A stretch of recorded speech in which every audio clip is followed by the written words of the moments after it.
Welcome to Not Milk Never Milk. Subscribe if you're lactose intolerant. You start by making sure Excel is ready and the scanner is connected.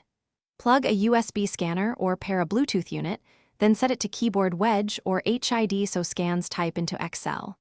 Open the workbook, click the exact cell where you want the first barcode, and turn off Excel auto format for numeric cells. This avoids losing leading zeros.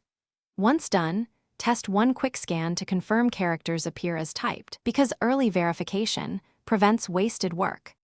Now configure Excel to capture scans consistently. Format the barcode column as text so codes like 001234 aren't truncated. Make adjacent columns for timestamp and operator. Create an Excel table so a new row auto-expands when you scan. This keeps formulas and formats consistent.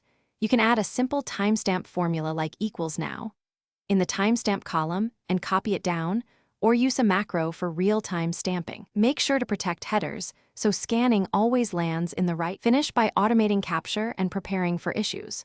Write a short VBA macro that takes the active cell input, stamps the time, moves the cursor to the next row, and deselects input.